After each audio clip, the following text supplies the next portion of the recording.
Ladies and gentlemen, let me ask you something.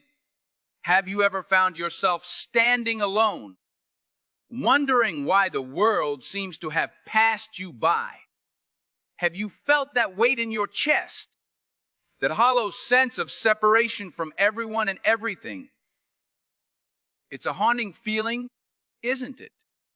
Isolation can wrap around your spirit like a cold blanket in the dead of night. But I want you to pause. I want you to breathe. And I want you to remember this simple but powerful truth: God always has a purpose in your isolation. This isn't a comforting cliche. This isn't just something you say to get through tough times. This is a life-changing principle. It's the bedrock of faith that reminds us that every moment of silence can become a moment of transformation. Every season of loneliness can become a season of preparation, and every closed door can lead to a brand new opening you never saw coming. We often underestimate these lonely stretches in our journey. We label them as setbacks, tragedies, or painful pauses. Yet in these moments, something extraordinary can happen if you let it. Sometimes God pulls you aside, away from the noise, away from the easy applause, away from the distractions, so you can hear His voice more clearly. Because truth be told, when you're surrounded by chaos, it's tough to find clarity. When your life is a constant hustle, it's hard to listen for direction. Isolation can be uncomfortable, but it can also be an invitation to dig deep and discover who you truly are. Now, I know how it feels when that isolation doesn't look or sound holy or glorious. You might be questioning your worth. You might be battling self-doubt, or maybe you're wrestling with regret. You might even be at a point where you're tired of praying because you see no change. It's okay to admit that sometimes loneliness hurts like nothing else. It's okay to acknowledge that it's not easy to see any purpose in the quiet, especially when your heart is crying out for answers, for love, for a sense of belonging. And yet, if you look closely, you'll find that God often works in the background, orchestrating events, pruning away the things that no longer serve you, and sharpening your character for what's ahead. I stand before you now, not as someone who has always had it figured out, but as a person who has faced my share of deserts and dark nights. I've learned one thing through every trial and triumph: those times of isolation have shaped me more than any moment of public praise. Because it's in solitude that God teaches you to rely on Him. It's in the quiet where you learn to stand on your own 2 feet, anchored in faith. It's in that space of stillness where you come face to face with your weaknesses and discover strength you never knew you had. Tonight, we're going to take that uncomfortable idea of being set aside and transform it into an opportunity to step up. We're going to explore why your isolation may be the very place God wants to reveal your next chapter. We're going to dive into how you can respond when everything around you seems silent, how you can navigate the doubts, and how you can turn this quiet period into your greatest season of growth. Because the world needs your purpose. The world needs that gift inside you, the one that is refined in seasons of quiet devotion. By the time we finish, I want you to embrace the lonely places you've been dreading. I want you to see them as God's workshop, where He is molding and refining you for something bigger. I want you to walk out of here with fresh eyes, ready to face your desert. Your winter, your nights of isolation with a renewed sense of hope and conviction. Because God does not waste a single tear, a single disappointment, or a single lonely hour. He uses them all to shape your destiny. So let's dive in. Let's talk about how isolation, as hard as it is, can become the crucible in which God prepares you for your purpose. And as you listen, I want you to keep your heart open, because I believe, without a doubt, that God is speaking to you right now. You see, the enemy wants you to feel abandoned. The enemy wants you to believe that your isolation is proof that you're unworthy or unloved. But that is a lie. God's design is greater than your discouragement, and His plan is bigger than your doubts. Tonight, let's step into that greater design. Let's walk into that bigger plan. And let's begin by understanding the first critical revelation. There is power in being set apart. God sets us apart for a reason. He places us in moments of stillness so we can recalibrate, refocus, and rediscover. If you don't see it yet, don't worry. We're about to uncover it together. Let's move forward, and let's do it with boldness. Because I promise you, there is divine significance buried in every season of isolation. And once you grasp that, you'll never see loneliness the same way again. Now, let's dig deeper. Let me say it straight. Being set apart is not punishment, it's preparation.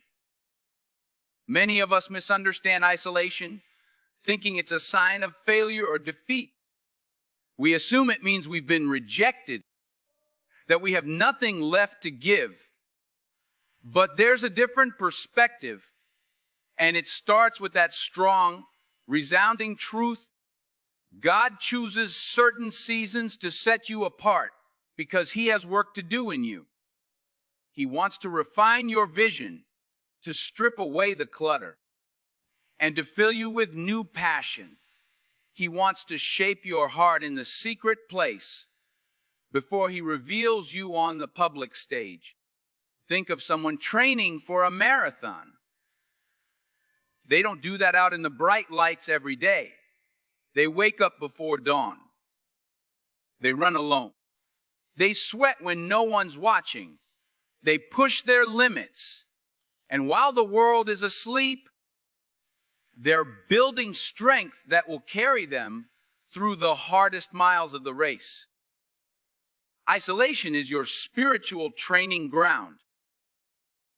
It might feel relentless. It might feel lonely, but trust that God is building your endurance, your resilience, and your faith. I once met a friend who was convinced that his isolation was proof he'd done something wrong. He felt unwanted. He felt inadequate. He couldn't see that maybe, just maybe, his loneliness was a purposeful pause. But one day, he found himself in a moment of quiet, so intense that he couldn't avoid reflecting on his life. And that's when he had a breakthrough. He realized he'd been running on empty for too long, ignoring his deeper calling. He felt God whisper, "Slow down, my child, and let me speak to you." It wasn't that he was abandoned, he was being reset. His direction changed, and he discovered a passion for mentoring young people he never knew he had.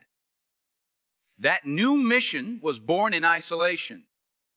If you keep thinking your isolation is a mistake, you'll miss the growth God is cultivating beneath the surface. You'll miss the chance to discover hidden talents, unspoken strengths, or new perspectives that only come when you're finally quiet enough to listen. You'll miss the invaluable lessons God has for you. And let me be clear, missing those lessons can set you back. because if you keep running at full speed without ever fueling up, without ever checking your bearings, you might run straight off track. So how do you recognize when you're in a season of divine isolation rather than a downward spiral? Ask yourself, am I being forced to slow down? Is there a tug in my heart that says, wait and listen? Listen to that inner urging. Pay attention to doors that close, invitations that dry up, or friendships that drift away for reasons you can't explain. Sometimes God orchestrates every detail so that you have nowhere to run except into his arms. And in that sacred place, you find revelation you'd never have found otherwise. But don't just recognize it, embrace it. Lean in. Use that time to study scripture or meditate on the things that bring you spiritual clarity. Journal your thoughts. Make space for prayer. Make room for new hobbies, new connections that align with your purpose. Create that sacred environment where you can truly hear God's voice and reflect on your desires, your flaws, your dreams. Yes, it might be uncomfortable. Yes, you might have to confront the parts of yourself you'd rather hide from. But that's where freedom is birthed. That's where real transformation happens. And let me challenge you. The next time you find yourself alone on a Friday night, feeling the sting of isolation, pause and ask, what could God be saying to me right now?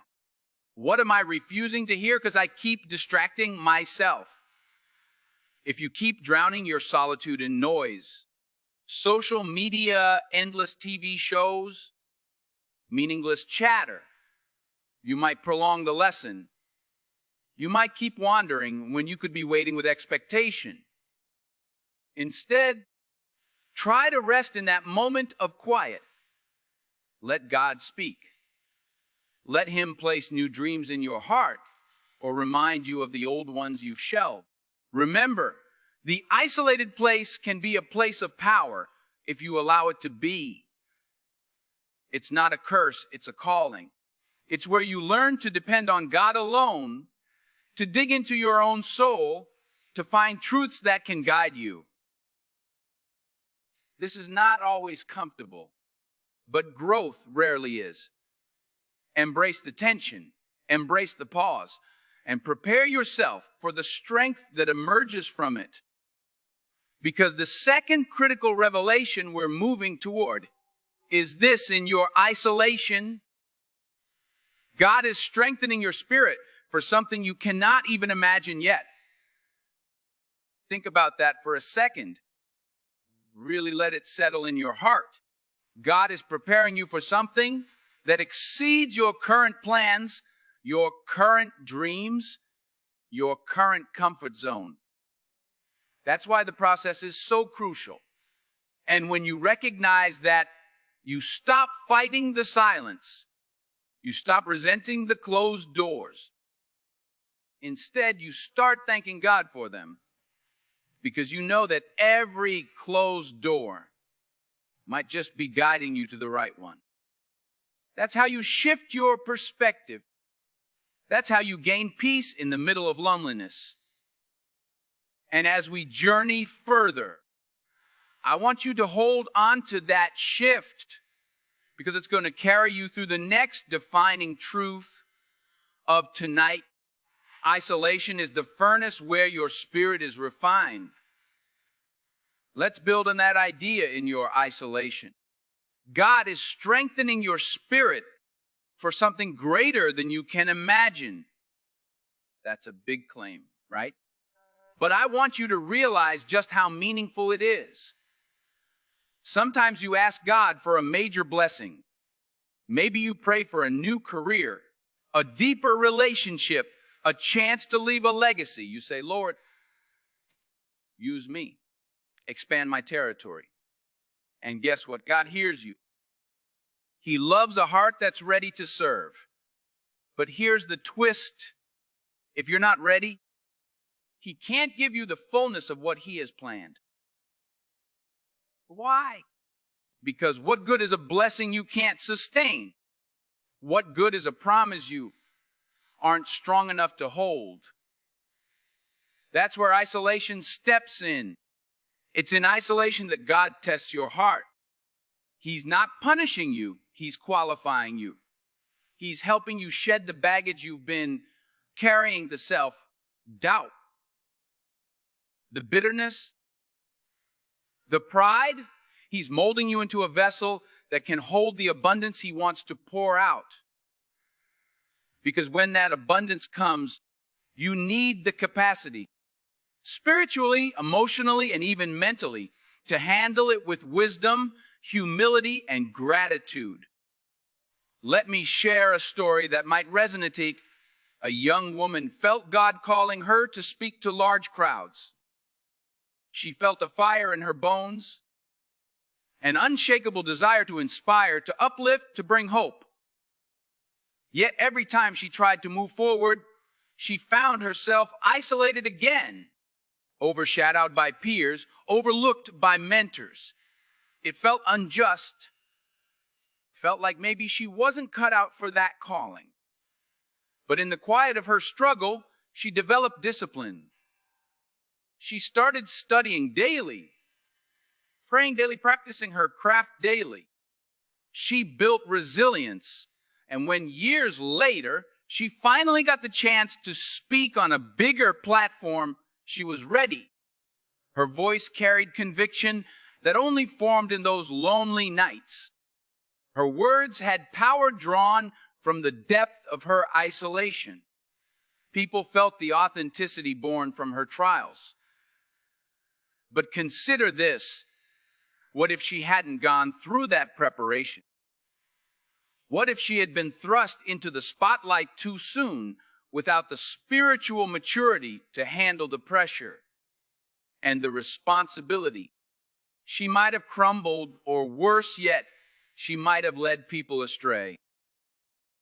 God's timing is perfect, my friends, and sometimes that perfect timing involves waiting, refining, wrestling in solitude so that you emerge with the strength to steward the blessing. If you resist that process, the risk is significant. You could short-circuit your own destiny. You could run ahead of God's timing and end up burned out, discouraged, or even disillusioned. You might question God when things collapse, not realizing that you simply bypassed the very training you needed to sustain your vision. That's why it's crucial to lean into the refinement. Let God purge the impurities, anger, jealousy, fear, self-centeredness. Let him replace them with compassion, courage, humility, and trust. How do you do that practically? You surrender every day. You wake up and say, Lord, whatever season I'm in, use it for your glory. You put your faith into action by seeking spiritual community when you can, even if you feel alone. You study wisdom, whether it's scripture or lessons from those who've walked this path before. You cultivate new habits that nurture your soul. Maybe it's reading a chapter of Proverbs every morning, or maybe it's stepping outside to pray at sunrise. You learn to discern God's voice through consistent devotion rather than occasional desperation. And you stay patient. That's hard. I know. We live in a world that praises instant success, immediate feedback, fast results. But God works with eternity in mind, not next weekend's plans. If you can anchor your faith in his promises, you'll find a supernatural peace that quiets the clamor of your doubts. You'll find yourself growing in ways you didn't think possible. And when the time is right, you'll be ready to step into the new doors God opens. Because here's the kicker. He will open them. God's plan for your life will not be thwarted by a season of waiting. It will be fortified by it. So remember, isolation might feel like a prison, but it's really a laboratory for spiritual and personal growth. It's where God works in you, for you, and through you. Don't despise it. Don't fear it. Accept it. Work with it. And look forward to the day when God says, "Well done, my good and faithful servant. You have been faithful in the secret place. Now I will make you ruler over many things." That's the promise waiting on the other side of solitude. That's the joy set before you. And as we move toward our conclusion, I want you to hold on to this unshakable belief. God is not finished with you yet. The best chapters of your story are still unfolding. Now, let's bring it all home and anchor these truths deep in our hearts.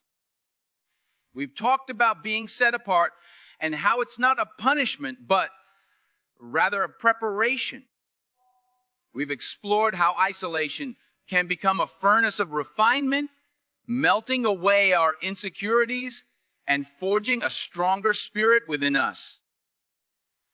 We've seen how your lonely moments might be the workshop where God is creating a masterpiece called your destiny. And now, I want to close this discussion by tying all these threads together into a tapestry of hope, action, and faith. First, let's recall our journey here tonight. We started by addressing that ache of loneliness, that hollow pit that can leave you feeling unworthy and forgotten. We recognize that isolation can sting, it can bring tears to your eyes, and it can make you question everything you thought you knew about yourself. But we also stated boldly, God always has a purpose in your isolation. We have to remember that. Because if you only see loneliness as an enemy, you'll never unlock its power to transform you from within. If you only view thoughts of isolation as cruel or meaningless, you'll miss the intimate moments where God speaks, where He clarifies your calling, and where He pours into you the wisdom you'll need for the next chapter of your life. We then explored how being set apart can be the most pivotal season in your life, the time when you rediscover your worth, your gifts, and your deeper calling. We heard stories of individuals who, in their solitude, found a clarity they never had before. And we asked ourselves, how can we recognize this divine pause and embrace it rather than resist it? We learned it begins with a shift in perspective. Instead of labeling solitude as punishment, we brand it as preparation. Instead of resenting the closed doors, we start thanking God for guiding us toward the right ones. That single act of gratitude can radically change your attitude and your outcome.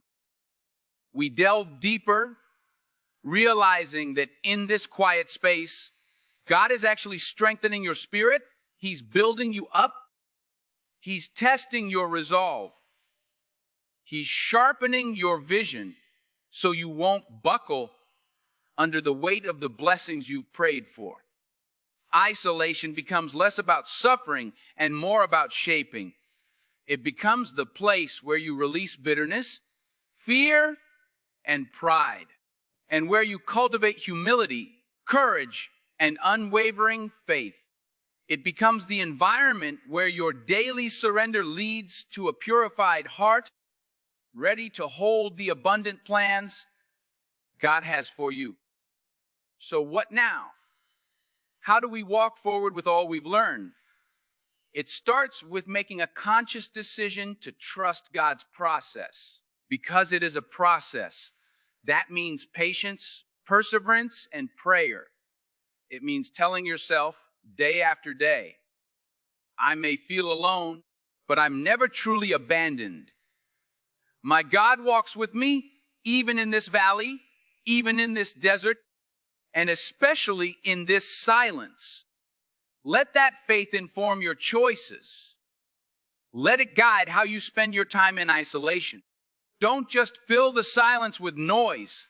Instead, fill it with intention. Pray, reflect. Listen to sermons or wisdom that resonates with your soul. Write down the lessons you're learning. Identify the areas where you need growth. Challenge yourself to become better, not bitter. But don't stop there. Isolation doesn't mean you barricade yourself from healthy connections. Seek out one or two people you trust, mentors, close friends who can offer insight and prayer support. Lean into spiritual communities that nurture your faith, whether that's a church group, an online fellowship, or a circle of people who genuinely care about your growth. You might feel alone, but you don't have to do this alone. Sometimes God uses a handful of empathetic companions to encourage you. Reach out, share your heart, and stay open to receiving wise counsel. And here is the call to action I want to leave with you. The next time you feel the walls closing in, the next time you sense that no one sees you or understands you, remind yourself that you're set apart for a reason. Ask God for revelation. Lord, show me what you want me to learn. Show me how you want me to grow. Show me the bigger picture that I can't see right now. And be prepared for an answer. Maybe not in the way you expect, but in the way you need. Because God's answers often come in subtle shifts of your heart, in timely words from a friend, in a random moment of clarity. Stay sensitive to those moments. If at any point you feel despair creeping in, remember that every biblical hero had a season of isolation. Moses spent years in the desert before leading his people. Joseph was thrown into a pit and left in a prison before he became a ruler. David was tending sheep alone before he ever faced Goliath or wore a crown. Each of these individuals tasted solitude, and it prepared them for a monumental assignment. Yours might not be the same grand story, but it's grand in its own right because it's yours. God wants to use you, your talents, your pain, your triumphs to make a difference. But he often starts that process in obscurity, where you can grow without constant scrutiny, without distractions pulling you away. Let this be your encouragement. Your loneliness is not an accident. Your solitude is not a cosmic oversight. It could be the very training camp where you develop the resilience, the discipline, and the character that will carry you into your destiny. So let hope rise in your heart right now. Let a new determination spark within you. I'm going to use this season for God's glory. I'm going to learn what I need to learn, become who I need to become, and trust that God's timing is perfect. Imagine waking up tomorrow with a renewed sense of purpose. Imagine not fighting the isolation, but harnessing it. Imagine inviting God into your quiet moments, expecting revelation instead of fearing emptiness.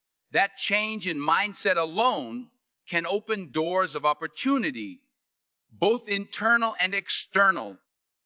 It can heal wounds you've carried for years. It can ignite dreams you never dared to dream before.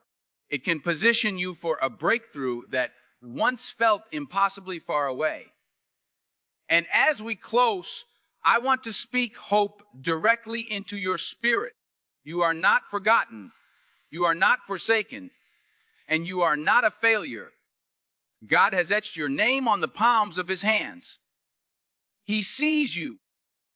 He loves you, and he's working all things together for your good, even the loneliness, even the heartbreak, even the silence.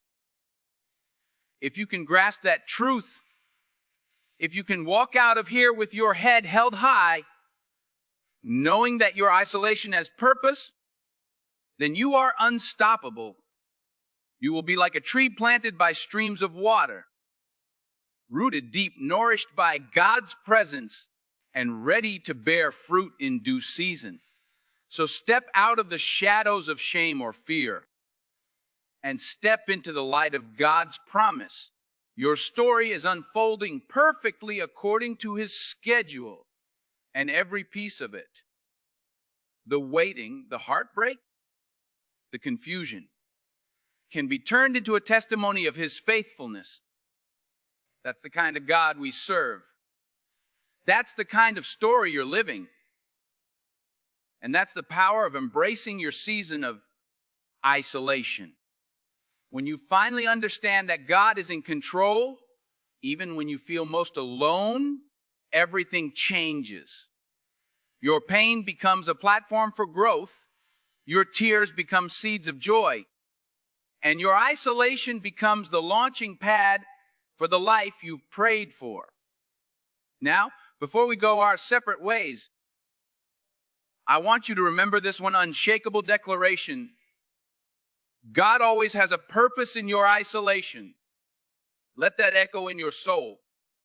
Let it carry you through the tough days. Let it remind you that this is not the end.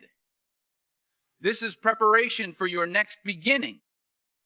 And let it spur you into action, because the world needs the refined, victorious version of you that will emerge from this season.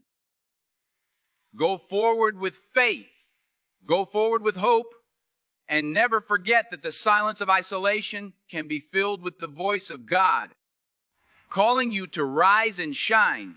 Embrace your journey, trust in his plan, and walk boldly into your destiny. Because the best is yet to come, and your isolation is simply paving the way. God bless you. Go forth and let your life sing of his purpose. You've got this. And more importantly, God's got you. Amen.